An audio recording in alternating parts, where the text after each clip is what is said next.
하나님의 말씀을 한 목소리로 봉독하겠습니다. 시작.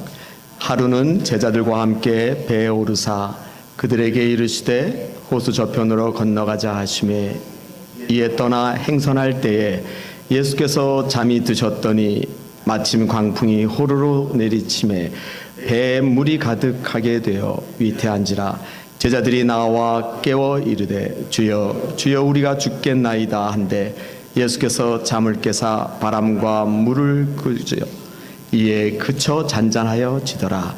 제자들에게 이르시되 너희 믿음이 어디 있느냐 하시니 그들이 두려워하고 놀랍게 여겨 서로 말하되 그가 누구이기에 바람과 물을 명하매 순종하는고 하더라. 아멘.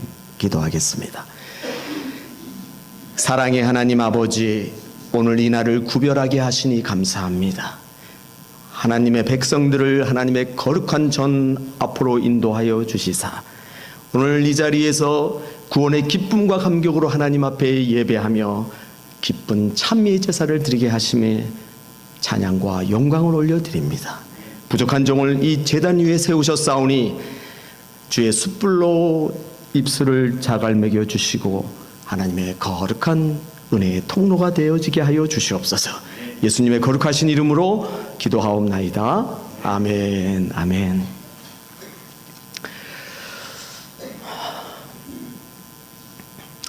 오늘 본문 말씀은 누가복음 8장 예수님의 말씀 가운데에 어찌 보면 전반부를 거쳐서 이제 중반부로 들어갈 시점에 이 풍랑과 파도 사건이 기록되어 있는 내용입니다. 8장 1절을 보면 예수님이 제자들과 함께 하나님의 나라를 선포하시고 병든 자를 고치시고 이적과 기사를 행하셨더라 하시고 제자들과 함께 하였고, 동사가 제자들과 함께 하였고입니다. 그런데 9장 1절에는 비슷한 유형의 말씀이 기록되어 있는데 하나님의 나라와 이적과 기사를 병든 자를 고치시고 행하시기 위하여 제자를 따로 내어 보내심에, 동사가 함께 하였고 내어 보내심에, 그 사이에 이 거친 풍랑과 파도 사건이 기록이 되어져 있습니다. 이 말씀을 가슴에 잘 기억하시면서 오늘 제가 여러분과 나누고 싶은 말씀을 계속 연결해서 생각해 주셨으면 좋겠습니다. 오늘 이 자리에 젊은 청년들이 함께 있어서요, 제가 가슴이 막 지금 두근거립니다. 저는 젊은 청년들만 보면요, 눈에 빛이 나요. 제 눈에서. 이 빛을 저 청년들에게 한번 저 뜨거운 심장 가운데 거센 기관과도 같은 저 심장의 고동 소리를 제가 한번 들어보고 싶어요. 애정이 많아요. 청춘. 좋습니다. 오늘 너무 감사합니다. 내가 우리 청년들에게 인사 한번 하고 싶어. 반가워서. 고맙습니다. 이건 또 뭐예요? 저의 인사에 저 청년들이 한 명도 빠짐없이 동일하게 다 인사를 해주는 거. 교육이 잘 됐군요. 목사님, 기뻐하셔도 되겠습니다. 다음 세대의 저 청년들, 여러분의 비전 안에 다음 세대를 위한 교회, 이거 봤어요. 제가 이 우편에 있는 것. 참된 예배를 드리는 교회, 다음 세대를 향한 교회, 생명을 살리기 위해서 열방을 향하여 사람을 내보내는 교회, 마지막 예수님의 제자를 세워가는 교회. 너무 감격스러운 슬로건 비전을 보고요, 이 교회 살아있구나. 우리 목사님, 이 마지막 시대라고 하는 이때, 세상조차도 말세라고 하는 이 시대에 참된 생명이 무엇인지, 참된 예배가 뭔지, 열방을 향해서 보내는 교회가 뭔지, 예수님의 제자가 뭔지를 핵심을 쥐고 있는 교회. 와우. 제가 은혜 전하러 왔다가 은혜 받고 가게 생겼습니다. 우리 청년들 좋아요. 그 눈빛 계속해서 저를 주목하여 봐주시기 바랍니다. 그러면 저는 여러분들의 먹잇감이 되겠어요.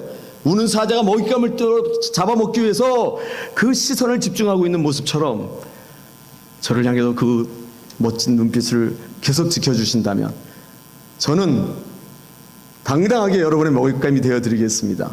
아니, 교회는 여러분을 향해서 만나는 맛있는 영육의 양식을 공급해 드리겠습니다. 이게 주님의 은혜가 아니시겠습니까?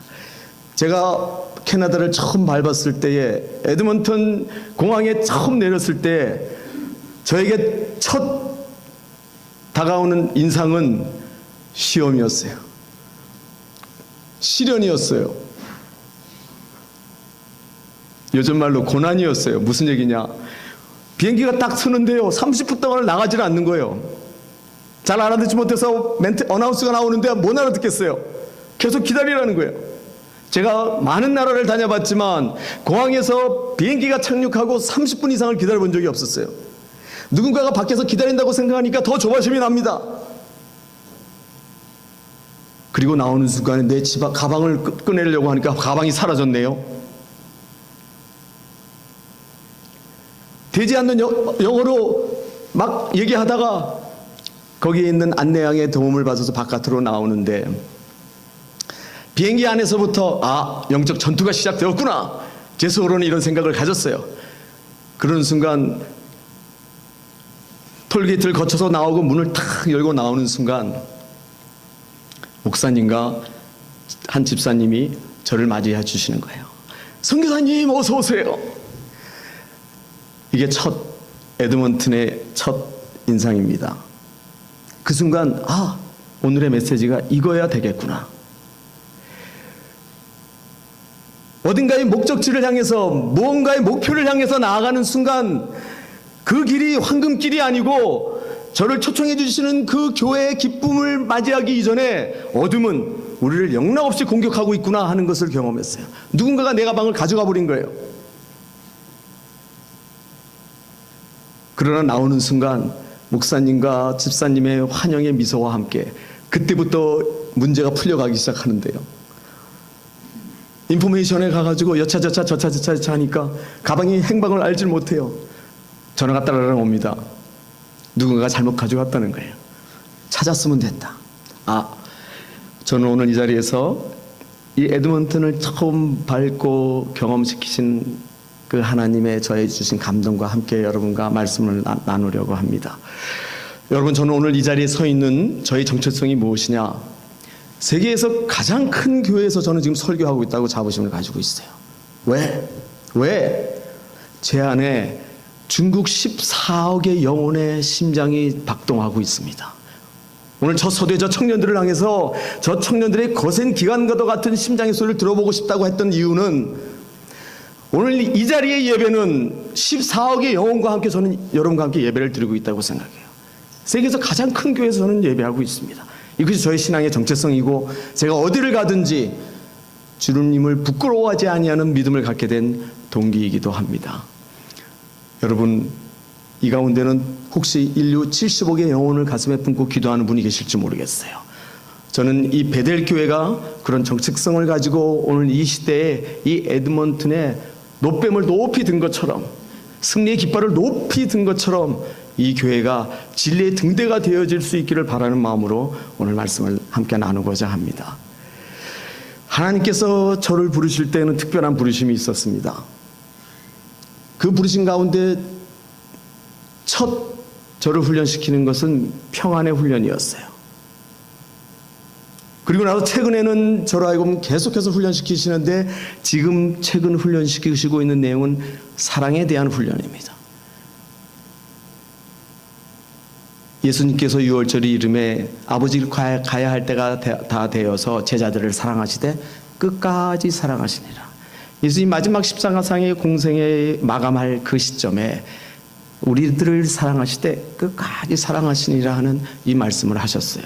저도 그 말씀을 요즘에 훈련받고 있어요. 그러나 첫 저의 부르심 가운데 평안의 훈련을 시키실 때에는 혹독했습니다. 그것이 오늘 여러분과 함께 나누는 이 본문 말씀 누가복음 8장의 내용을 통해서 주님께서 깨우쳐 주신 평안의 훈련이었어요. 여러분, 이 말씀 여러분 잘 알고 있는 내용이실 겁니다. 저희도 주일학교 때 어린이들과 이 찬양을 가지고 얼마나 많이 가르쳤는지 몰라요. 예수님이 말씀하시니 거친 파도가 잔잔해졌네, 바디메오가 눈을 떴다네. 그런데 오늘 이 말씀을 주목해 보면 함께 하시고 보내시고의 사건 이 중앙에서 하나님께서는, 아니 오늘 우리들에게 무언가 전해주고 싶은 특별한 메시지가 있어요. 마치 예수님께서 의도한 뜻이 바다 저편으로 건너가자 하시면서 그 바다 한가운데에 이르렀을 때에 거대한 풍랑이 일어나면서 배가 침몰지경에 이릅니다. 그 침몰지경에 이르렀을 때 제자들이 주님을 향해서 부르짖습니다. 주님, 주님, 우리가 죽게 됐습니다. 왜 우리를 돌아보지 않습니까? 아니, 이 말은 우리가 익숙한 내용이기도 합니다. 예레미야서 33장 3절에 너는 환난 날에 내게 부르짖으라. 내가 크고 비밀한 것을 알리리라. 응답하리라. 교회 안에 부르짖어 기도해 보신 분들은 이 기도의 경험이 다 있으시라고 생각됩니다. 혹시 여러분 안에 부르짖어 본 경험이 있으신지요? 그런데 배가 침몰 직전에 교회가 풍지박살날 상황이 되어졌을 때, 가정이 남편과 아내가 이혼 지경에 이르렀을 때, 아버지와 아들과 딸들이 싸워서 갈등이 일어나고 있을 때, 그 혹독한 가운데 주님, 우리 가정 좀 살려주세요. 주님, 우리 교회 좀 회복시켜주세요. 부르짖는 것 당연한 터인데 예수님이 바람과 물을 명하여 잠잠케 하신 후에 제자들을 향해서 책망하시는 거예요. 너희 믿음이 어디 있느냐. 다른 복음서에는요, 왜 아직도 믿음이 없느냐, 왜 아직도라는 단어를 쓰고 있어요. 주님은 분명히 우리를 향한 계획이 있으시다는 거예요. 아직도 계획이 있는 거예요. 너희의 믿음의 성장 단계에서 1단계, 2단계, 3단계 거쳐야 할 과정이 있는데 왜 아직도 이곳에 머물러 있느냐는 거예요. 함께 하시고 보내시는 이 사건 중앙에, 아니 오늘 이 시대에 우리를 향한 아버지의 마음이 무엇인지 알고 싶은 거예요. 아니, 아버지가 우리를 향해서 너희가 다음 단계 커가기를 바라는 거예요. 제가 얼마 전에 할아버지가 됐어요. 손주를 바라보는 아버지의 마음, 할아버지의 마음은 저 아이가, 옹알 걸리던 저 아이가 이제 무슨 말을 했으면 싶은 거예요. 저 아이가 아빠라고 한번 불러봤으면, 아빠라고 소리쳐봐줬으면, 그것이 아빠 엄마의 기대예요. 우리를 향해서 아들아, 딸아, 내게 부르짖어 다오. 내가 그 부르짖음의 소리를 좀 듣고 싶구나. 이제 그 단계가 거치고 나면 그 다음 단계 너에게 가르쳐주고 싶은 것이 있는데, 일어나 걷게 하고 뛰게 하고 그 다음 다양한 것들을 훈련시키고 싶은데, 너의 자라난 모습을 보고 싶은데, 어찌 보면 오늘 이 풍랑 사건은 저나 여러분 우리 모두에게 하나님의 의도된, 계획된 메시지가 있다고 하는 것입니다.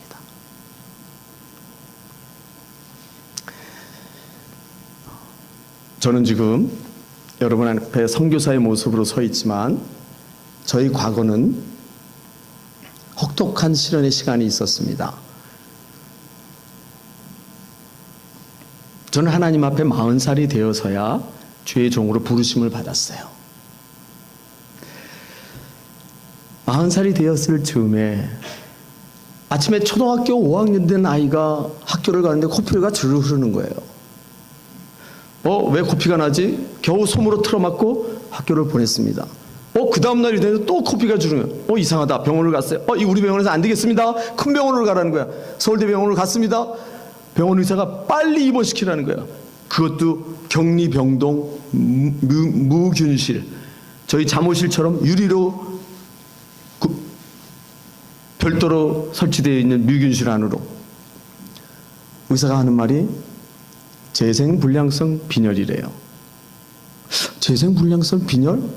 의학적 상식이 적은 저로서는 내가 아이를 잘 못 먹였나? 그래서 빈혈이 생겼나 하고 자료를 찾아보니까 이게요, 백혈병보다 더 어려운 병이에요. 즉 우리 척추 속에는 조혈모 세포라고 해서 피를 생성하는 피가 있어요. 이 조혈모 세포가 망가져가지고 피의 생성이 안 되는 거예요. 그러니까 아이 얼굴이 하얗게 되고, 우리 피에는 백혈구, 적혈구, 혈소판, 이 세 가지가 있어요. 혈소판의 기능은 혈관이 터지면 지혈작용을 하게 되어 있습니다. 수시로 가서 막아서. 백혈구는 병원과 싸우는 기능을 하고 있어요. 적혈구는 우리 힘을 만들어내는 것이 있어요. 이 수치가 떨어지니까 우리 몸에 이상 반응이 생기는 것인데, 아이의 피를 조사해 보니까 정상인의 피의 10분의 1로 떨어지는 거예요. 백혈구의 수치는 5,000 내지 6,000이 되어야 되는데 아이는 500 정도로 되어 있는 거예요. 혈소판의 수치는 15만 내지 20만 정도가 되어야 정상인데 아이는 15,000이 되어 있는 거예요.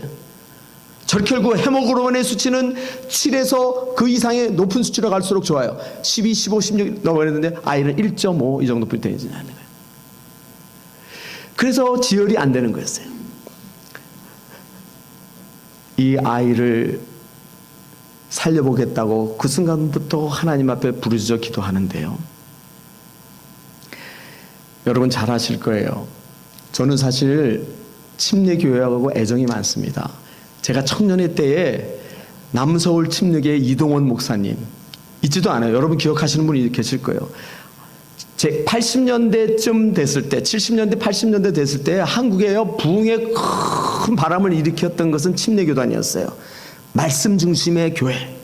그래서 그 이동원 목사님의 새생활 세미나를 듣기 위해서요 한국에 있는 전 전국에서 그 세미나를 들으러 올 정도로. 그래서 가정생활 세미나 제가 열심히 들었던 기억이 납니다. 그 말씀의 훈련을 충분히 묵상되어지고 훈련되어진 청년의 시절이 있었어요. 그러나 사회에 내 발을 내딛고 40살이 되기까지의 저의 개인적인 역사에 있어서는 실패의 역사를 살아왔어요. 그 가운데 있을 때에 아들의 사건이 벌어진 것입니다.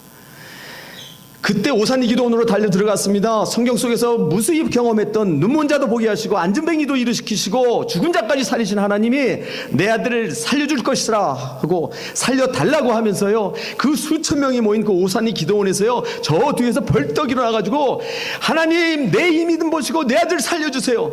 이 중앙으로 막 뛰어쳐나옵니다. 그 많은 사람이 쳐다보는 걸 개의치 않고 내 이 믿음 보시고 내 아들 살려주세요. 여러분 아들의 문제로 남편과 아내의 문제로 교회의 문제로 부르짖어 본 사람은 이 아버지의 마음의 의미가 뭔지 아실 거예요.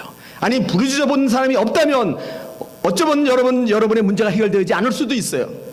하나님은 우리의 인생 여정 가운데 때가 되어졌을 때 부르짖는 기도를 훈련시키십니다. 그러면서도 부르짖는 기도가 이제 그 방향이 목적이 바뀌는 또 부르짖음을 요청하세요. 그러면서 때가 되면 하나님께서요 잔잔한 수면의 호수와 같이 성령의 비둘기가 내 안에 충만해져서 온유함이 악한 어둠의 권세를 이겨내는 그 믿음의 단계까지 우리를 시켜내세요. 눈빛만 한 번 돌려도 으르렁거리던 그 늑대와 같은 놈들이 잠잠해지는 이 영적인 훈련, 이 단계 가기 전에 우리는 먼저 부르짖는 훈련부터 분명히 하나님은 시키세요.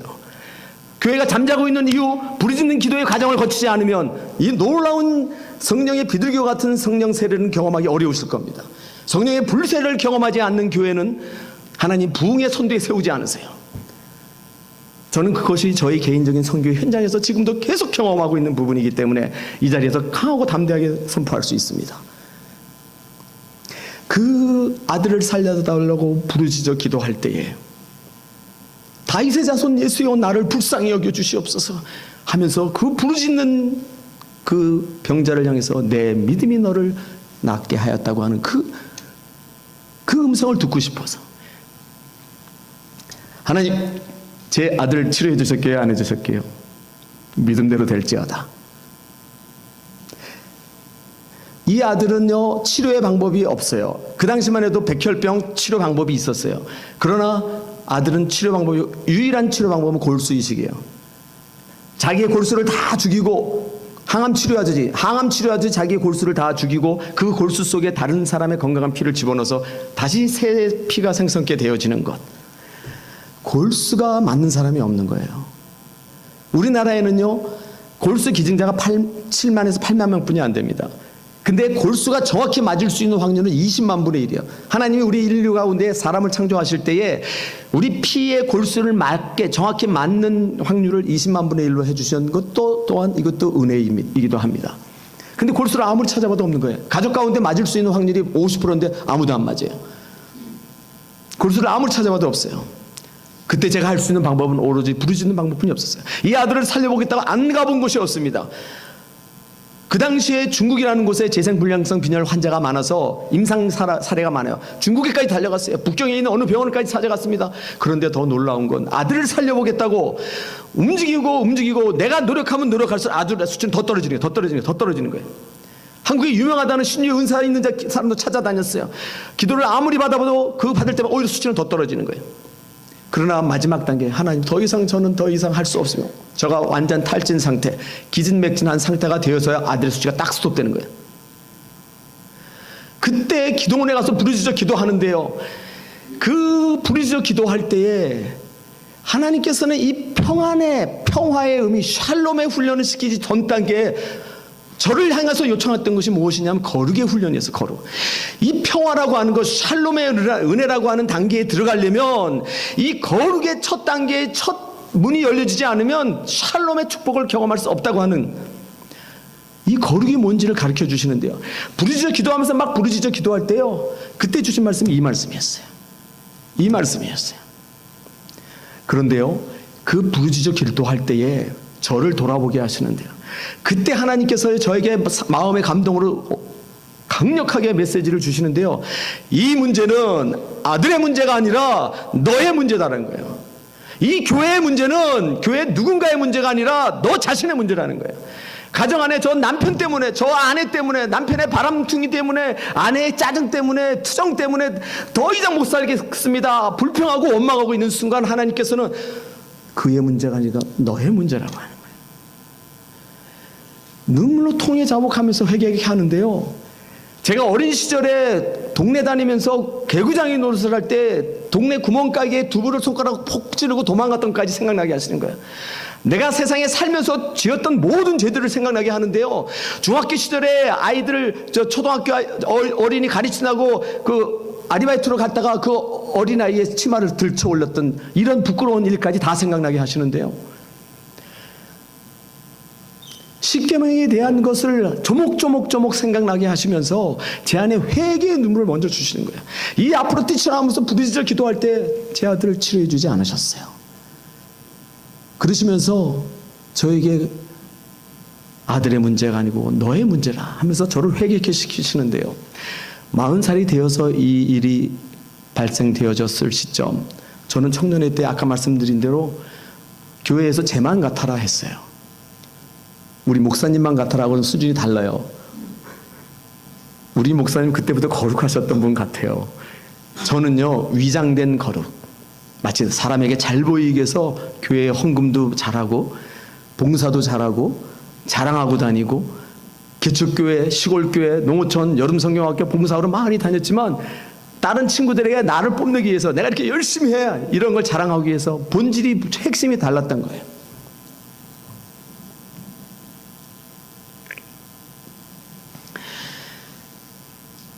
그렇게 부르짖어 기도할 때요, 제 안에요, 그 죄의 문제를 다 고백하게 하는데요, 그 청년의 시절을 경험했고 고등학교 2학년 때 성령 세례를 경험했어요. 맞아요. 이 정도 되는 공간 안에서 서울 강북교회 윤덕수 목사님이라는 분이 계세요. 아주 훌륭하신 분이세요. 이분이 강사로 초청해서 말씀 집회 가운데 제가 성령 세례를 경험했어요. 그 고등학교 2학년이라고 기억됩니다. 그 고등학교 2학년 때 성령 세례가 뭔지도 모를 때에 그때 눈물로 콧물로 회개했던 기억이 나요. 그때 회개와 이번 40살이 되어서 드려지는 회개는 정도 차이가 다른 거야. 개념이 달랐어요.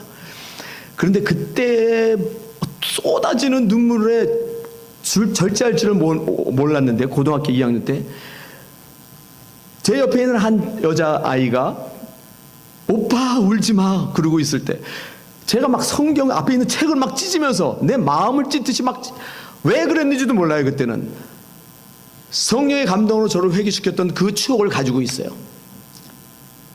그러나 제가 이제 40살이 되어서 또다시 그것을 경험했을 때 그 의미가 뭔지 알게 됐어요. 그런데 그때 그 성령 세례를 경험하지 못한 그 우측에 앉아있는 자매, 지금도 오빠 울지 마 하고 있어요. 교회에서 열심히 성가대 하고 있습니다. 열심히 봉사하고 있어요.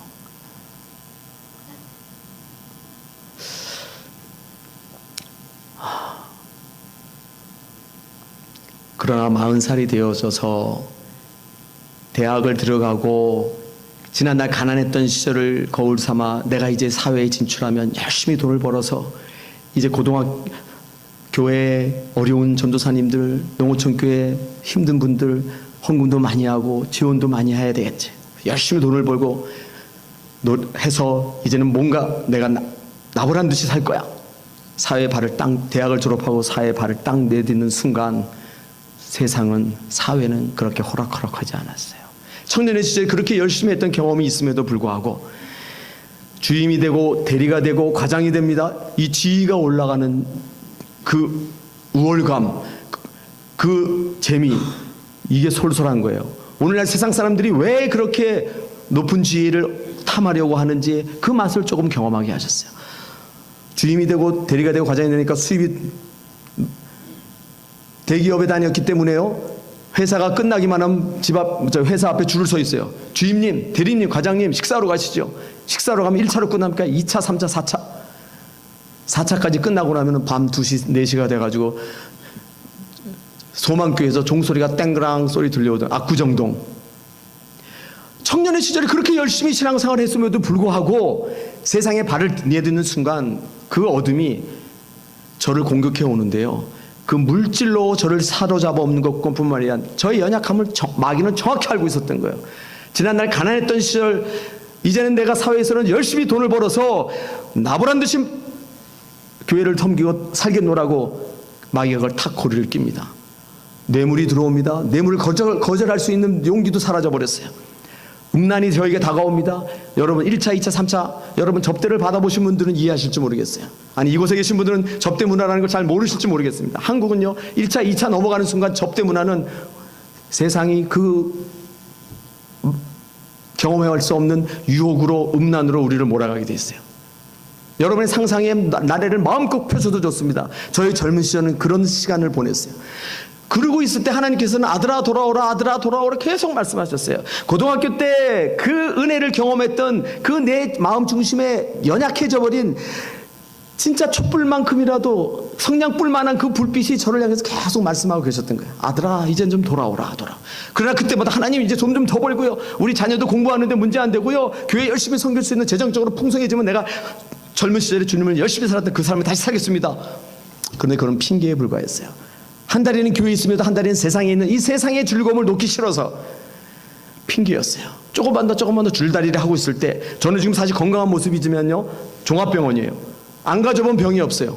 결막염, 간염, 치질, 폐결핵 등등 그 병이 올 때마다 사실 그건 하나님의 사인이었어요. 아들아 이제 좀 돌아오라.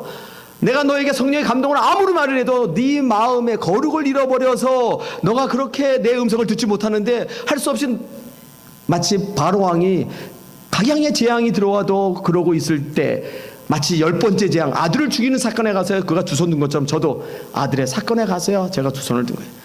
그때 바로 직감했습니다. 그 이전부터 저를 향한 하나님의 돌아오라는 주님의 말씀이지만 돌아오지 않으니까 아들을 치는 단계에 갔어요. 부르짖어 기도할 때 그걸 생각나게 하는 거예요. 그래서 그 지난날 그 앞 시간들에 대한 회개를 시키시는데요. 그 쏟아지는 회개 가운데 눈물로 콧물 이제는요 그 회개를 다시 할 수 없어서 죄를 못 질 것 같아요. 창자가 끊어지는 회개가 뭔지 알았어요. 쓸개가 빠지는 회개가 뭔지 알았어요. 아니 여러분의 개인의 인생 여정 가운데는 저희 인생 여정에도 그렇듯이 그 깊은 회개의 터널을 한번 나와봤으면 하는 그런 조언을 드리고 싶어요. 우리 청년의 때에 이 깊은 성령의 타치가 일어나면요 이 깊은 회개를 하나님께서 하게 하셔요. 고등학교 때 그걸 하게 하셨음에도 불구하고 충만하지 못했어요. 잃어버렸어요. 놓쳐버렸어요. 그러나 40살이 되어서 아들의 사건 속에서 그걸 알게 되면서 그때부터 저는 바로 회사를 그만두고 바로 신학교에 들어가면서 그때 너희 믿음이 어딨냐 주님의 말씀처럼 나의 문제로 하셨기 때문에 제가 믿음을 박동하기 시작합니다. 아들을 퇴원시켜서 학교를 보내버린 거예요. 치유되지 않았어요. 이 몸에서 피가 납니다. 여드름이 막 생겨요. 초등학교 5학년 때 보낸 아이가 여드름이 막 생겨서 피가 흘러요. 의사가 난리가 났습니다. 빨리 골수 이식을 하지 아니하면은 3개월 내지 6개월을 넘길 수 없는 그런 상황인데 어떻게 학교를 보내느냐고. 그런데 놀라운 기적이 일어납니다. 아이가 학교를 가는 것을 바라보는 그 당시에 성도님들이 제가 다니는 교회는 정릉교회였어요. 아시는지 모르겠어요. 정릉교회 한 2, 3천 명 되는 교회인데요. 그 모든 성도님들이 그냥 금식하며 아들을 위해서 기도해 주셨어요. 그런데 그 성도님들이 아들이 학교 갔다 오는 것을 바라보면서 놀라게 하는 아빠 엄마는 감기 걸리는데 이 아들은 감기 한 번 안 걸리고 학교를 갔다 오는 거예요. 오늘 예수님께서 누가복음 8장 풍랑 사건 속에서 이 다음 단계 우리에게 가르쳐주고 싶은 깊은 영적인 메시지는 예수님이 그 배에 함께 하셨어요. 깨어나셔서 바람과 물을 명하여 잠잠하게 하신 후에 제자들에게 너희 믿음이 어디냐? 왜 아직도 믿음이 없냐? 무엇을 가르쳐 주시고자 원하셨냐면요. 폭풍과 비바람이 몰아치는 죽음의 직면하에 있는 상황이라도 그곳에 예수님이 함께 하시면 근심 걱정 두려워할 것이 없다고 하는 더 깊은 깨달음을 가르쳐주고 싶으셨던 거였어요. 저에게도 그걸 가르쳐주고 싶은 주님의 음성이었던 거예요. 배가 침몰지경이 있을 때 그 가운데 예수님이 함께 하셨다는 거예요. 예수님이 멀리 있는 게 아니었어요. 이제 곧 예수님은 제자들만 따로 내어보내실 계획이 있으세요. 이제 인생 여정 가운데 너희가 스스로 세상 속에서 승리해야 할 그 도전의 시간을 계획하고 계신 거예요. 우리 개인 모두에게. 내가 눈앞에 너희 앞에 보이지 않아도 내가 너희 항상 그 임마누엘의 하나님의 의미가 뭔지를 이제는 더 깊은 영성을 깨우쳐주고 싶으셨던 것이었어요. 즉 그 아들이 이제 골수이식을 하지 않으면 언제 죽을지 모르는 그 아들을 주님이 함께 하시면 두려워할 것이 없다는 걸 가르쳐줘요. 그 아이가 지금 대학을 졸업하고 직장인이 됐습니다. 이때 아멘 해야 돼요. 아멘. 아니 진짜 감동되면 박수라도 쳐야 돼요. 하나님께 영광의 박수라도 드리고 싶어요. 진짜. 주님은 오늘 이 시대에 우리로 기적의 기적을 보여주고 싶어 하세요. 하나님은요 이적과 기사를 행하시는 분이에요. 아들을 그 즉시 치료해 줄 수 있었어요. 수없이 많은 사람들이 기적과 이사를 경험해요. 제가 있는 단동의 현장에서는 지금도요 병든 자들이 일어나고요 눈먼 자가 보게 되고요 북한 탈부작들 그 상처 골마 터진 그것이 안수하고 기도하면요 그 즉시 회복되어지는 것을 목도하고 있습니다. 주님은 그러신 분이에요. 그럼에도 우리로 하여금 더 영적인 거대한 믿음의 거장이 되기를 원하시는 것은 환난과 고통, 비바람이 몰아칠지라도 두려워하지 않는 믿음. 그것이 샬롬의 의미였다라는 걸 나중에 알았어요.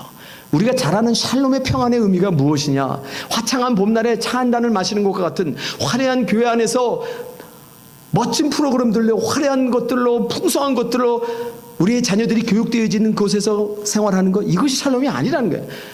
주님은 오늘 이 시대에 우리로 요청하는 것은 그러한 샬롬의 평안의 제자들로 부르시는 것이 아니라 이제 제자를 세워가시는 주님의 목적, 이 교회가 세워진 그 비전처럼 열방을 향해서 생명을 살리기 위해서 열방으로 보내시고자 하는 주님의 훈련의 단계, 용사들의 의미는 부활 후 주님이 제자들에게 나타나셔서 여인들에게 처음 나타나자마자 처음 나타날 때마다 하는 말이 평안하뇨 평안할지어다.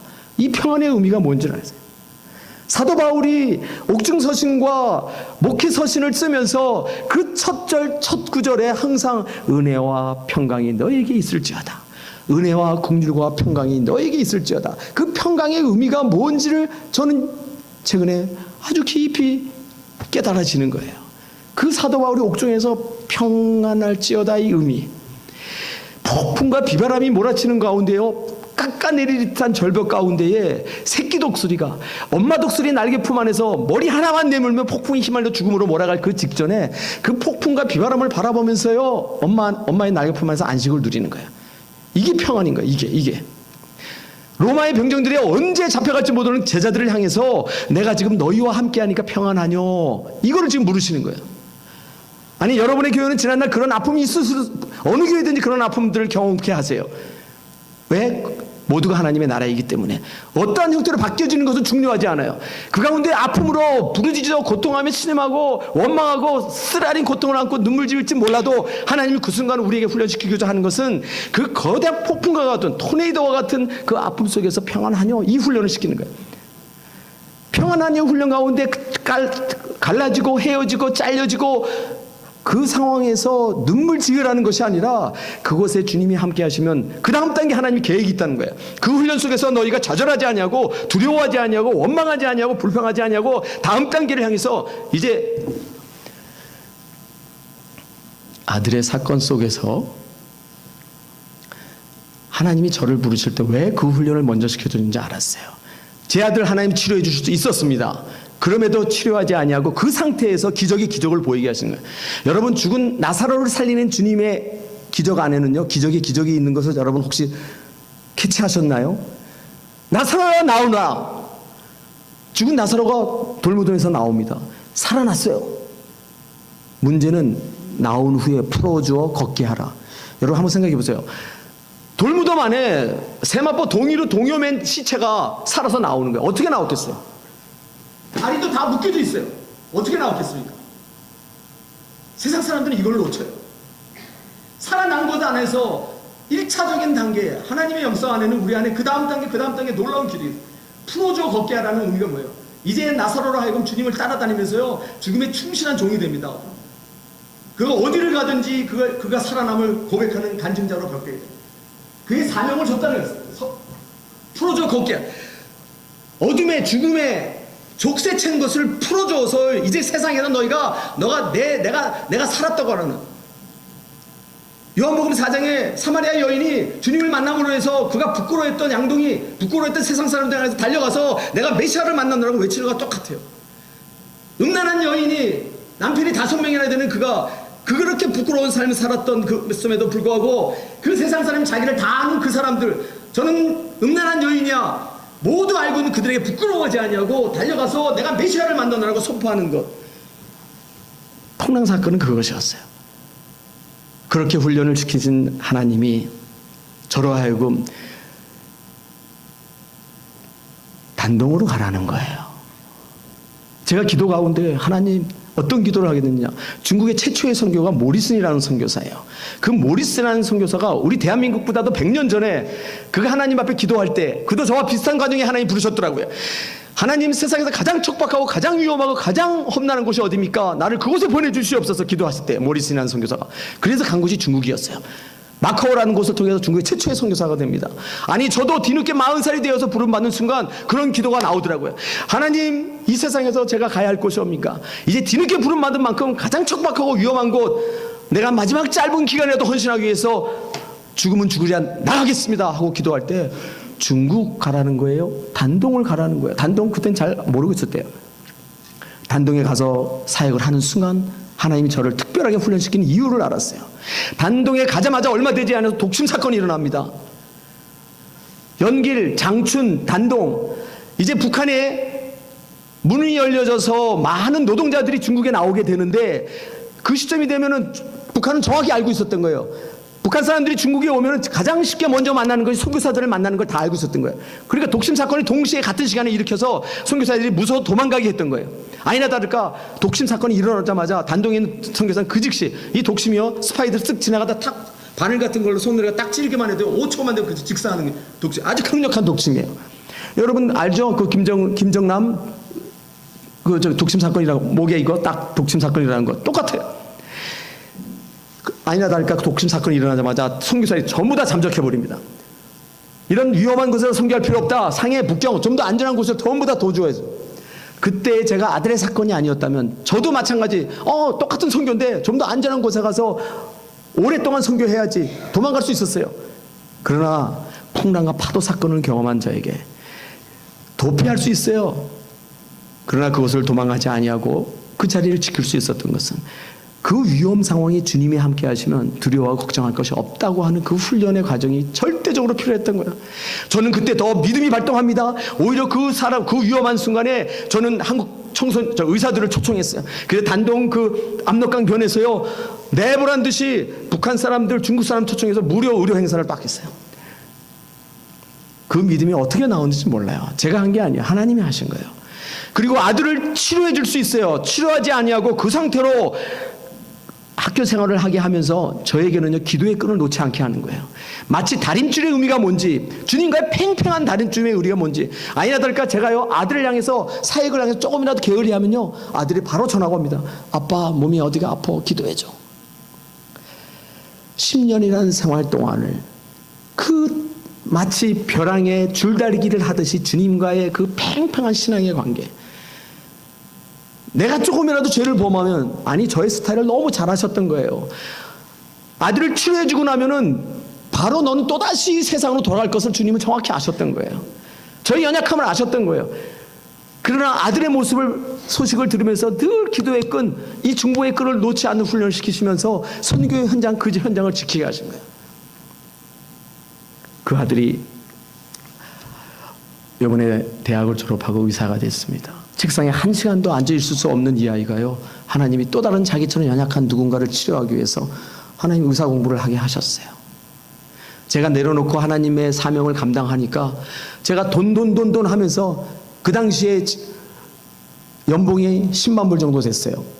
뇌물 다 포함해서. 근데 이거를 내려놓기가 망설여졌어요. 근데 내려놓고 나니까요 더 놀라운 기적을 보여주시는데요. 제 딸은 피아노를 해요. 아들은 의대. 음대와 의대 공부시키려면은 1년에 10만 불 들어요. 그런데요, 얘네들이요, 하나님이 그 두 아이를 책임지시키는데 100% 장학금 받아가면서 하면서 1년에 10만 불 되는 그 이상이에요. 제가 그 연봉 10만 불이 아쉬워서 내려놓지 않았다면요, 걔네들 감히 그렇게 교육시킬 수도 없는, 생활하면서 그것을 할 수가 없죠. 제가 주안에 자랑하라 하셔서, 이건 자랑이 아니지만 하나님의 은혜를 주신 걸 말씀을 드려요. 제가 내려놓고 하나님의 사명을 감당하니까 선교 현장에서 가정의 문제로 힘들어서 사역 못하게 안 하신다고 하는 거예요.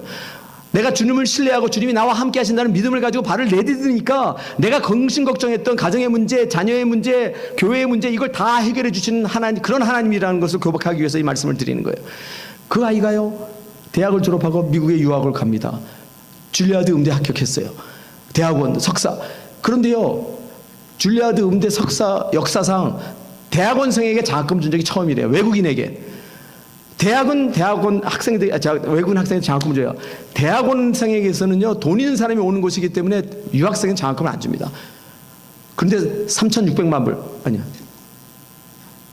3,600만 원이면 몇 분인지 모르겠다. 36,000 불. 그리고 나서 박사과정 전액 장학금 받고 지금 공부하고 있습니다. 이게 하나님을 신뢰하고 믿음을 보이는 주님의 자녀들에게 주시는 인도하심, 함께 하심의 은혜예요.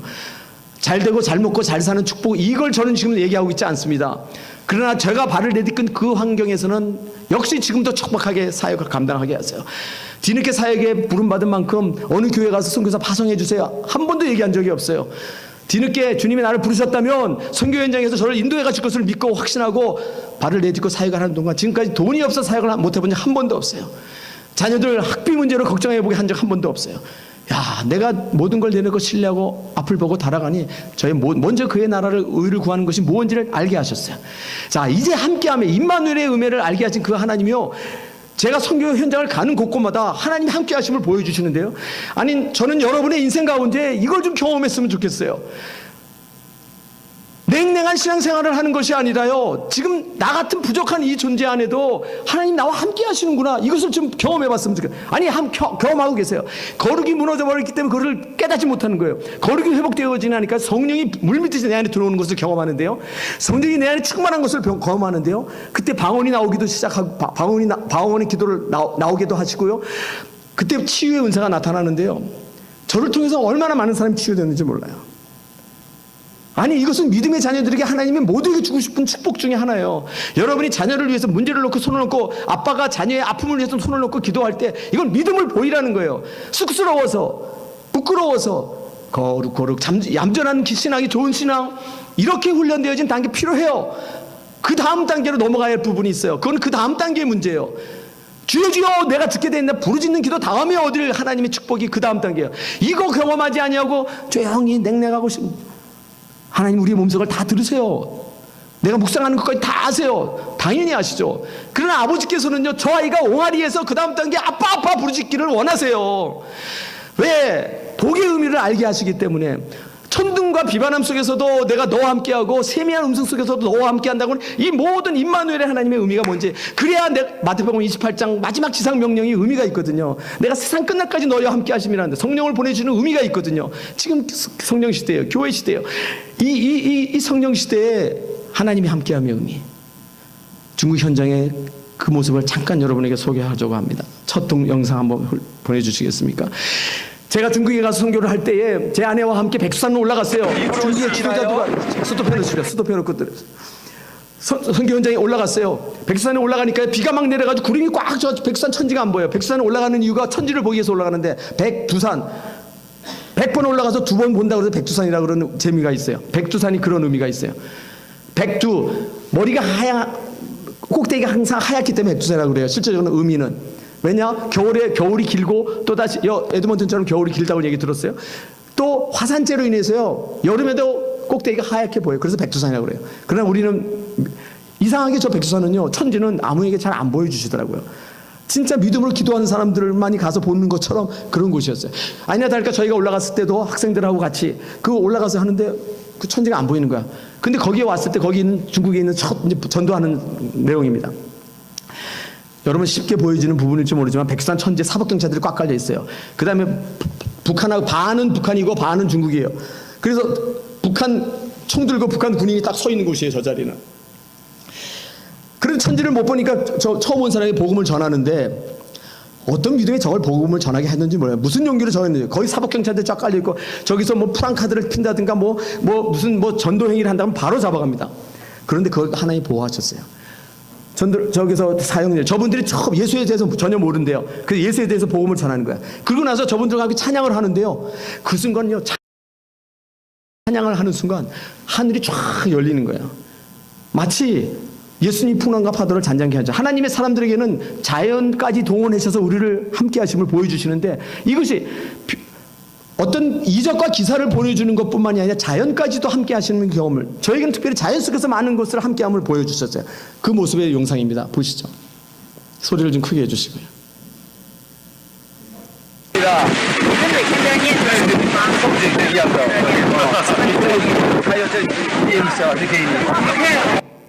네, 그 다음 영상 한번 보여주시죠. 보시나요? 원해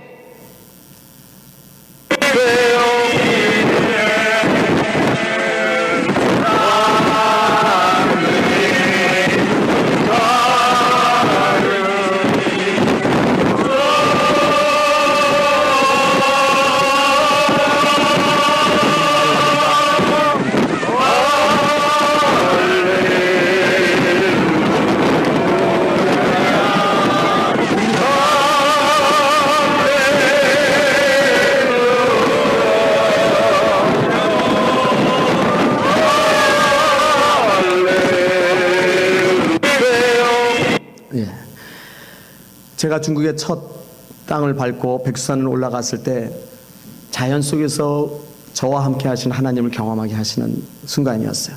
저 영상을 누가 찍었는지 몰라요. 그런데 누가 저에게 보내주셔서 저걸 저도 나중에 알게 됐어요. 지금 돌아보면 지금은 백두산 밑에 가서 감히 상상할 수 없는 일이었더라고요. 아, 이게 하나님이 우리와 함께 하심의 사인을, 저의 사역 가운데 늘 함께 하심을 주님이 확신시켜 주신 내용입니다. 아니, 여러분 가운데도 그런 일들이 종종 일어났음에도 불구하고 여러분 못 보셨을 수도 있어요. 영적으로 민감해지니까 그것이 보이더라는 거예요. 믿음의 눈으로 보게 하더라는 거예요. 또 알게 하시고 전하게 하시는. 요 다음 세 번째 거 한번 보여주십시오. 사진입니다. 그 앞에 거예요. 여러분 어떤 모습인지 모르시겠는데 기차 안의 모습입니다. 단동에서 백두산을 향하는 기차를 탔어요. 학생들 한 30명하고 같이 단동을 향해 올라가는 가운데 그 학생들은 기차에 한 4칸 떨어진 곳에 딱, 저만 기차표를 딱 보니까 뚝 떨어져 있어요. 그래서 와서 딱 보니까 저 앞에 저 북한 사람들 둘 다. 저 사람 딱 맞네요. 아, 그 순간 착 직감했죠. 아, 하나님 붙여주신 사람들이구나 하면서 그때부터 앉아가지고 저 사람은 얘기를 하기 시작했어요. 저분들이 사리에서 오신 분이에요. 어떻게 왔느냐. 북한은요 돈이 없으니까 퇴직금으로 중국 오는 비자를 주는 거야. 그래, 국가가 너에게 준 돈은 없고 너 중국 한번 갔다 와. 그래서 중국이 온 거예요. 그래가지고 저 연길에 있는 곳에 자기 먼 친척한테 가서 도움을 얻기 위해서 가는 거였어요. 그래서 여기 앉아 있다는 거예요. 그러면서 이제 말을 걸기 시작했습니다. 핸드폰부터 보여주면서 당당하게 제가 얘기했죠. 왜? 저런 경우는 하나님 딱 붙여주셨다는 직감이 있으면 이제 용기가 생기는 거예요. 아주 담대해지는 거예요. 중국 안에서요 포기 활동은 외국인이 포기할 줄 절대 못합니다. 물론 저 사람은 북한 사람이기 때문에 법적으로 문제는 안 돼요. 그러니까 더 용기가 생겼지만은 핸드폰 얘기하면 이게 한국 거다. 세계에서 가장 많은 핸드폰을 수출하는 나라가 지금 한국이다. 저는 믿지 않아요. 그런데 저 정도 나이가 돼 퇴직할 정도 된 나이라면은 북한 안에서 얼마나 사상 교육이 되었겠어요.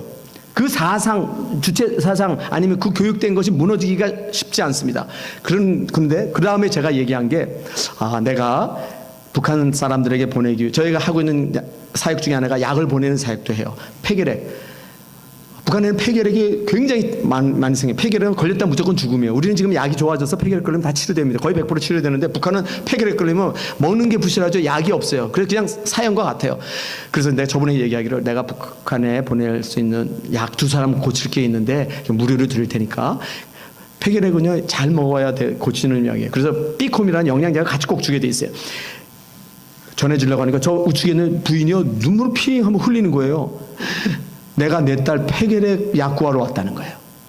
자기 딸이 폐결핵에 걸려 있어서 들어온 거예요. 그 순간 더 용기가 생겼습니다. 이거 하나님이 확실하게 붙인 사람이구나. 그 순간 복음을 전하기 시작했어요. 여러분 한번 생각해 보세요. 저 나이 북한은요 55세 전에 다 퇴직돼요.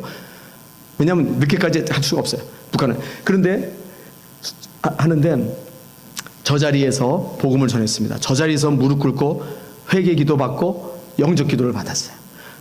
이게 하나님이 함께 하시는 사람. 제가 능력이 있어서 절대가 아니에요. 하나님이 함께 하심에 대한 자신감, 함께 하심에 대한 신뢰, 믿음을 갖는 자들에게는요 그 믿음을 보이기 때문에 함께함으로 계속 하나님이 일하시는 거예요. 나를 통해서 일하심을 보게 되어지는 거예요. 이 교회 안에도 여호와께서 하나님께서 나와 함께 하신다는 믿음을 보일 때 그 안에서 열매들이 막 타는 거예요. 하나님이 나타나요. 그러니까 그 열매들을 계속 나누게 보여지는 거예요. 이 사건 이후 그 30여 명이 되는 학생들이요 이 내용을 다 듣고 그냥 전부 다 자빠진 거예요. 근데 그 학생들하고 또다시 하나님이 그들과도 함께 하는데요. 백수산에 갈 때는요, 얘네들이요, 개구장이들이, 우리 청년들 같은 아이들이었어요. 예수님을 만나면 경험도 없어요. 친구 따라 같이 온 사람도 있어요. 그러나 저 백수산을 갔다 오는 여정 속에서요, 자연 속에서 또 병든 자가 막 낫는 현장 속에서 하나님이 살아계시고 함께 하심을 경험하니까요, 돌아갈 때는 얘네들이 그냥 통이 자복하면서 기차 안에서 눈물로 회개 기도를 하고 가는 현장을 저는 경험했어요. 이게 하나님이 함께 한 사람의 은혜예요. 다음 넘겨주시죠. 이 다음 얘기가 또 있어요. 그래서 제가 저분을 보내면서 마치 기도원의 양털에 그 기도를 저하고 확신을 하게, 당신 이제 갔다 오면은 당신의 가족들을 만들고 마음껏 당신 도움을 가지고 와봐라. 나는 주님 앞에 기도하고 하나님이 나에게 준비한 너를 당신들을 위해서 줄 걸 내가 선물을 준비하겠다. 그때 우리 단동에서 떡국떡을 만들어서 양식으로 보내주는 이것도 뭐 크게 한다는 게 아니라 집에서 그거 만들어 이렇게 보내는 일을 하고 있었어요. 그리고 저런 약, 이게 이제 폐기력 약입니다. 폐기력 약을 해서 보내주는데 아니나 다를까 12일째 딱 되니까 그가 딱 돌아와서 연락이 왔어요. 가서 두루두루 다니면서 도움을 요청했지만 도와준 사람 하나도 없었다는 거예요. 저는 알았습니다. 하나님께서 함께 하실 거예요. 그를 돕지 않는 것도 하나님이 하는 거예요. 바로왕을 돕지 않는 것도 하나님이 한 거예요. 돕는 것도 함께 함이지만 돕지 않는 것도 함께. 그래서 제가 준비한 큰 보따리 싸서 보내기 시작합니다. 그러면서 이제, 그런데 문제는 저와 같은 경우는요, 북한 선교에서요 최고의 A급이에요. 무슨 얘기냐? 영접하는 순간 저들을 바로 한 3개월 동안 이제 말씀 공부를 훈련시켜서 파송 예배를 드려서 북한에 파송하는 거예요. 이건 놀라운 선교사를 파송하는 것도 같은 것인데 문제는 자기 딸을 치료해야 되잖아요. 빨리 가서. 그래서 저들에게 이제 당신이 여기서 3개월 동안 우리가 훈련하면서 먹이면서 하고 싶은데 지금 빨리 돌아가야 되니까 이제 당신이 가서 거기 가서 예배 드릴 수도 없다. 그러나 유일하게 찬양할 수도 없다. 그러나 유일하게 하나 할 수 있는 것이 있다. 기도하는 것이다. 기도의 방법을 가르쳐 준 거예요. 그러면서 사도신경하고 주기도문을 딱 적어서 이렇게 줬어요. 근데 과거에는요, 그 사도신경 주기도문을 어떻게 가지고 들어가냐? 허리 벨트 속에 숨겨간다든가 아니면 은밀한 곳이 어딘지 아시죠? 제가 손이 뒤로 가 있습니다. 은밀한 곳에 집어넣어서 들어가서 그런데요, 지금은 그것도 다 발각이 되어지는 상황이 돼요. 저 당시가 그랬어요. 그런데요, 내일 돌아가는데 그 다음날 딱 와서 저한테 그걸 주기도문 사진을 딱 주면서 다 외웠습니다. 여러분, 쟤네들 그게 훈련이 잘 돼 있던 거예요. 쟤네들은요, 주체사상 암송할 때 얼마나 암기력이 뛰어난 거예요. 그런데 그 순간 여러분, 북한 톤으로 한번 주기도문과 사도신경 암송한다고 생각해 보세요. 이걸 내가 요번에 안 가져왔는데요, 북한 말수로 주기도문 사도신경 암송을 내가 배꼽 웃었습니다. 하늘에 계신 우리 하면 그러면 자기가 가자마자 자기 집에다 그걸 써놓을 거라는 거예요. 이렇게 해서 들어갔어요. 그 다음 소식이 없습니다. 분명히 저는 그곳 안에 하나님의 교회로, 그의 가정이 교회가 되었어요. 브리스길라 아굴라와 같은 하나님의 루디아와 같은 그런 교회가 세워져 가고 있음을 저는 믿음으로 확신합니다. 다음 넘겨주세요. 반대로. 자, 이거 영상 한번 보시죠. 이게 중국의 초기 단계의 예배의 모습입니다. 왠지 화려하지 않아요. 우리처럼 화려하지 않아요.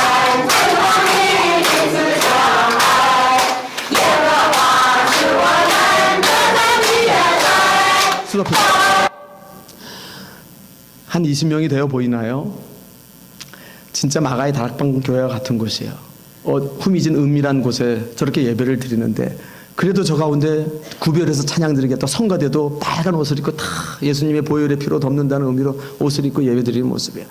악기도 없어요. 아무것도 없어요. 유일한 악기 손뼉 치는 거예요.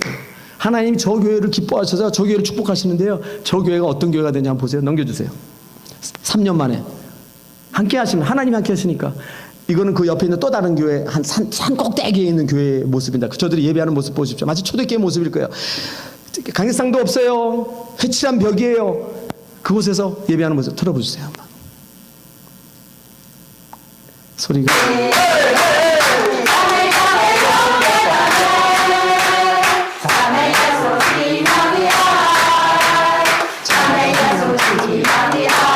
초대교회 모습이 아마 저는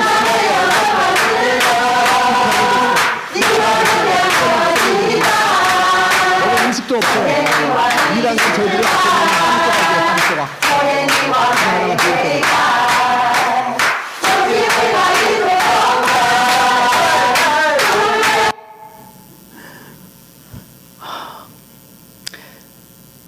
몇 년 전의 모습입니다.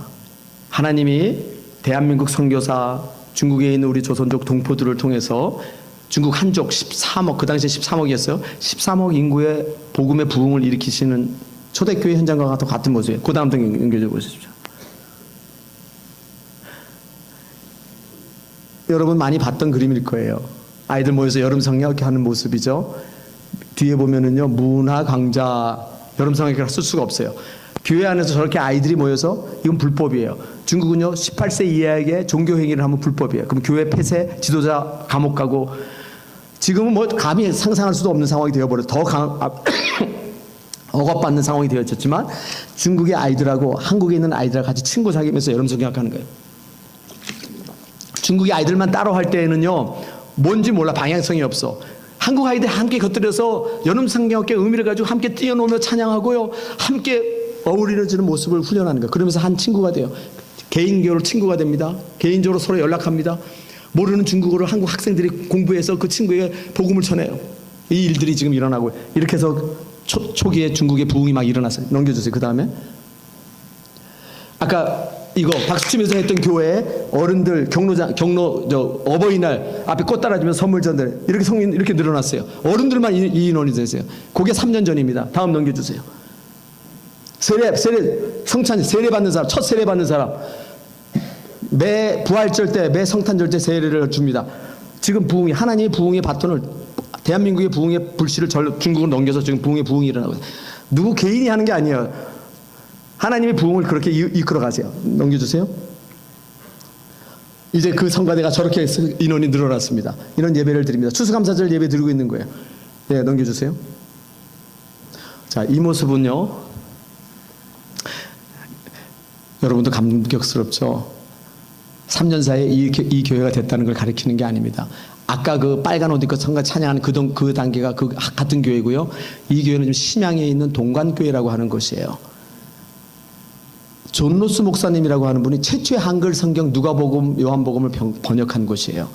그래서 우리 청년들이 그곳에 가서 같이 기도하고 그 은혜를 받고 되는데, 그 존 로스 목사님의 순교와 헌신으로 세워진 교회가 문화대혁명 때 없어지지 않아요. 문화대혁명 때는요, 모든 문화는 제국주의 잔재다 그래서 다 불태워버렸어요.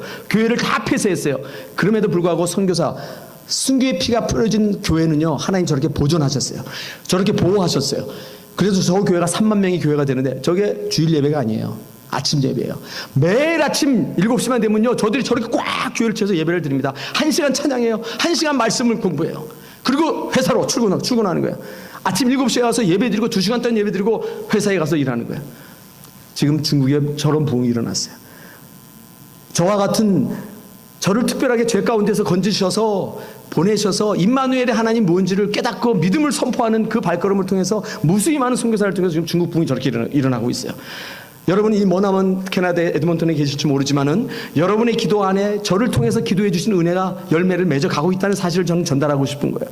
제가 여러분 저를 협력하는 후원교회가 되어져서 저는 여러분의 교회 와서 한 번도 후원해 달라고 한 적이 없어요. 그럼에도 불구하고 어떤 하나님의 손길을 통해서 저에게 도움의 손길을 매년 보내주고 계셨어요. 그러면서 거룩한 부담감이 있었어요. 저를 위해서 기도해 주시고 후원해 주는 이 교회에 와서 하나님이 함께 하심을 나눠주고 싶었는데, 그런데 이번에 기회가 되어졌어요. 그리고 왔어요. 여러분 너무 반갑습니다. 여러분의 기도로 저런 열매가 저를 통해서, 아니 여러분을 통해서 이루어가고 있던 열매예요. 여러분 조용히 이곳에 기도하고 침묵하고 있는 것 같아 보여도 하나님은 그렇게 일하세요. 왜? 기도 외에는 능력이 없다고 그러셨고 하나님 기도를 통해서 일하신다고 성경에 말씀하고 계시기 때문에 저가 중보자들이 필요해요. 저 혼자 분주하게 다니다 보면 기도를 놓칠 때가 있어요. 행여 그럴까 봐 아들을 치료해 주지 않았던 거예요. 그 상태에서 그 다름줄 상태로 매일 하나님과의 경고가 평평한, 여러분 혹시 지금 가정의 문제, 자녀의 문제, 어떠한 문제로, 질병의 문제로 만약에 힘든 상황이 있다면 여러분 기도의 끈을 놓지 말라는 하나님의 사인이야. 하나님 지금 당장이라도 치료해 줄 수도 있으세요. 하나님이 때가 있었어요. 40살이 되어서, 제가 지금 59세, 내일 60이 됩니다. 이때가 되어져서 하나님 저를 왕성하게 지금 쓰고 계세요. 그렇기 때문에 제 안에 뜨거운 열정은요, 이 청년들이 일찍이 주님을 만나서 제가 경험한 이 하나님의 함께함의 임무를 가지고 세상을 향해 나간다면, 제자를 세워서 파송하는 교회, 제자를 세우는 교회, 생명을 살리기 위해서 열방으로 보내는 교회, 이 교회가 가진 저 비전의 의미를 제가 그래서 감격스럽다는 거예요. 생명을 살리기 위해서, 생명의 의미가 뭔지를 알아서 이 단어를 집어넣었어요. 요한복음의 핵심, 요한복음 20장 19절, 20절, 21절의 말씀이 요한복음의 핵심이에요. 예수께서 이 책에 기록되지 아니한 수많은 표적을 행하였음에도 오직 이것을, 성경에 기록된 그 표적, 이것을 기록함은 예수가 하나님의 아들 그리스도이시며 그 이름을 힘입어 생명을 얻게 하려 합니다. 복음의 핵심은요, 한 영혼이라도 생명을 얻게 하는 거예요. 우리 자녀들 여기 구원받은 이 교회 자리에 앉아 있습니다. 이게 얼마나 놀라운 구원의 기쁨과 감격인지 알기를 원하고 이 청년들이 다른 생명을 살리기 위해서 가는 거예요. 여러분의 교회는요, 난 텅텅 비었으면 좋겠어요. 세상에 보내서 더 보내야 될 텐데 사람이 없어서 못 보내서 텅텅 비었으면 좋겠어요. 하나님이 그런 교회에 영혼 안 보내겠어요? 그런 교회에 차고 넘치게 안 내주시겠냐는 거예요. 이게 저의 믿음이에요. 그래서 저는 지금 이 순간 세계에서 가장 큰 교회에서 예배드린다고 하는 고백을 하는 거예요. 이게 저의 믿음이고, 아니 여러분의 믿음이 되어져요. 아니 하나님 그런 분이세요. 제가 오늘 수요일 날 여러분과 함께 할 자료 중에 하나님이 기적과 같은 현장을 좀 보여주고 싶어요. 수요일 날 혹시 우리 청년들 나오나 모르겠습니다. 형님, 수요일 날 시간 되면 꼭 좀 나와주세요. 오늘 보여드리고 싶은데 시간적인 제한이 있어요. 아니 우리 청년들 때에, 아니 우리 이 시대에 우리 믿음의 형제 가족들이 저렇게 임마누엘 함께 하심의 모습을 봐도 여러분 고백되어지잖아요. 저 모습만 봐도 여러분은 다 고백되어지잖아요. 그럼 피부로 좀 느껴보고 싶지 않나요? 진짜 기적이에요. 귀신들이 제가 쫓겨나가는 모습, 귀신이 어떻게 우리 청년들을, 아니 또 자연 속에서 어떤 놀라운, 저가 뉘기의 바람과 물을 명함에 잠잠하게 드는 거, 자연을 동원해서 하나님 함께 하시고 위로하는 현장을 좀 우리 청년들이 본다면, 와, 성경 속에 갇혀있는 예수님 이적과 기사가 오늘 우리의 삶의 현장에서 나타나고 있구나. 그렇다면 나의 현장에서도 나를 매 순간 눈동자같이 지켜보시면서 나에게도 나타날 수 있구나. 이 믿음, 이거 회복되면요, 그 다음에는 부모들이 아무리 잘하라 그러지 필요 없어요. 얘네들, 성령께서 얘네들 끌고 갑니다. 하나님이 주님을 제대로 만나면요, 성령께서 그 영혼을 끌고 가는 걸 보게 돼요. 계속해서 빨리 넘겨. 다음에 뭐죠? 자, 이거 지금 이것도 얘기해야 되는데요. 압록강 주변에는요 20만 명의 탈북자들이 있어요. 그걸 저 여자와 같은 걸 평강공주라고 그래. 평강공주. 무슨 얘기냐? 밤만 되면요 중국 사람이, 청년들이 보짜기 하나 짊어지고 북한으로 강을 싹 넘어가가지고 지나가는 여자 그냥 보쯤 싸면서 넘어와요. 그리고 그들을 저 중국 안에 백두산 밑에, 산 밑에 있는 산 속에 있는 노총각, 장애인들, 그 산속에서 사는 사람들이 많이, 가난한 사람, 장가 못 간 사람들, 이 사람한테 파는 거예요. 인신매매범으로. 그럼 거기 가서요 평생 성노예로 사는 거예요. 저 집 뒤에 보시면 돼지 우리가 같은 곳에서 사는 거예요. 왜 못 도망치냐? 도망 나오죠. 얼굴도 표가 나는지 모르겠지만 도망 나오는 순간 탈북자로 잡혀버리면, 사실 잡혀왔지만 탈북자로 잡혀가면 북한 정치범 수용소에 죽을 때까지 정치범 수용소에 있어야 되는 거예요. 도망도 못 나오고 거기서 사는 거야.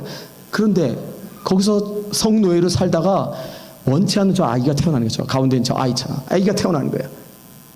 아이는 호적도 없어요. 학교도 못 가요. 아이들이 어릴 때는 뭣도 모르고 있지만 커갈수록 자기 정체성의 문제로 이 아이가 또 막 사회 악의 문제로, 사회 문제가 되어지네요. 그들을 돌보는 사역 중에 하나가 저희 하고 있는 사역 중에 하나예요. 저 평강공주와 같은 사람이 압록강 두만경에 저렇게 많습니다. 저들이 때로는 한국으로 가기도 하지만요, 지금은 저들을 중국 안에서 합법적으로 생활할 수 있도록 중국 호구를 만들어줘서 저 안에서 신앙생활을 할 수 있게 하는 일이기도 해요.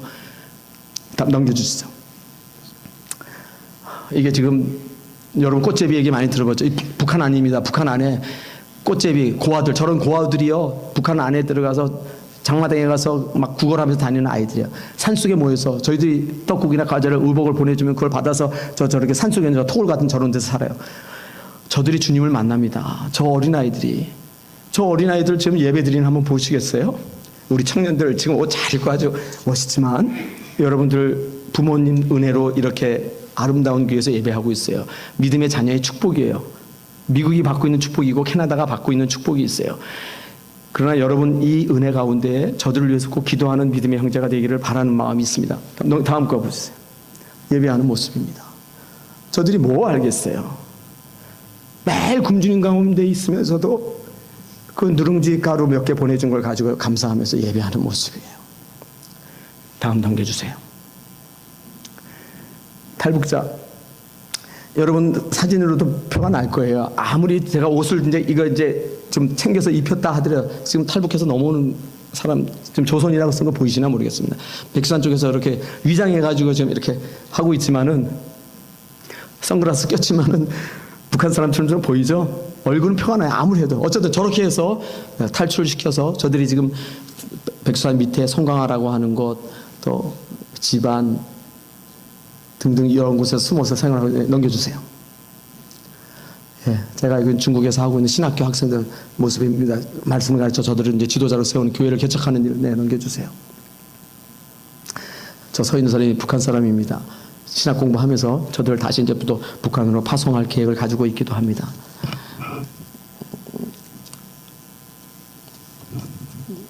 네, 됐습니다.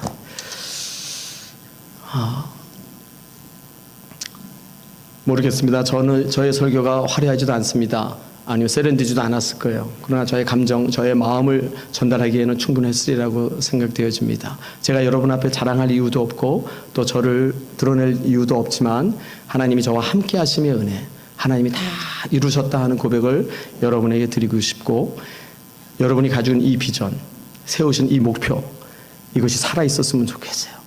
그래서 여러분의 교회가 세계 열방을 향해서 기도하는 교회, 여러분이 가지는 못하지만 보내는 교회, 그래서 그 열방의 선교의 소식이 이곳에서 전해져서 뜨겁게 기도하는 교회, 그래서 그 기도를 하나님이 들으시고 더 강력한 중보의 힘으로 저와 같은, 아니 여러분 주보 안에 3명의 선교사님들을 후원하고 계신 내용을 보았습니다.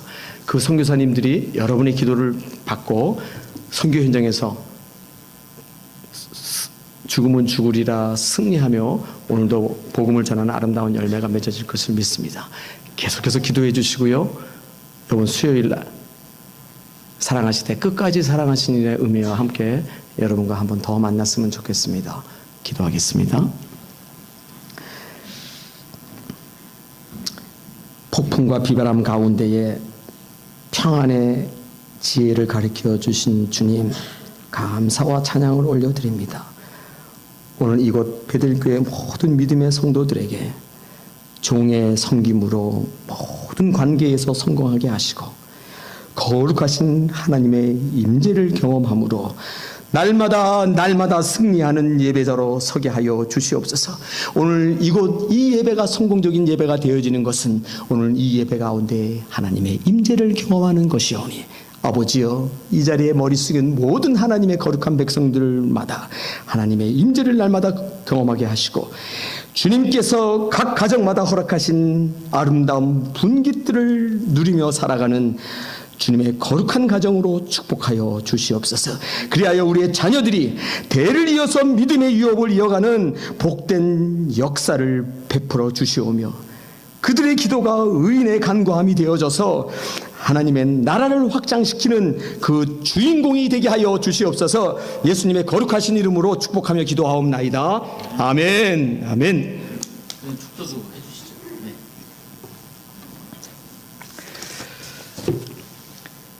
이제는 죄와 사망에서 우리를 구원하여 주신 예수 그리스도의 은혜와 하늘과 땅을 창조하시고 오늘 에드먼턴 베델 교회의 역사를 주관하시는 우리 주 하나님의 극진하신 사랑하심과 성령님의 내주내제 임마누엘의 교통하심이 이제 말씀을 붙들고 내가 열방을 향하여 기도하겠노라고 이제 내 환경 속에서 어떤 고난과 역경이 올지라도 주님이 함께하고 계신다고 하는 믿음을 가지고 승리하며 나아가기로 새롭게 다짐하는 하나님의 사람들 머리 위에 지금으로부터 영원토록 함께하옵시기를 간절히 축원하옵나이다.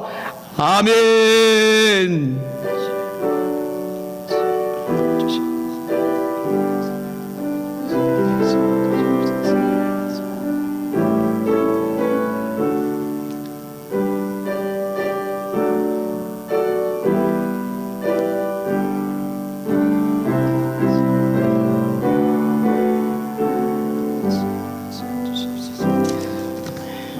아멘.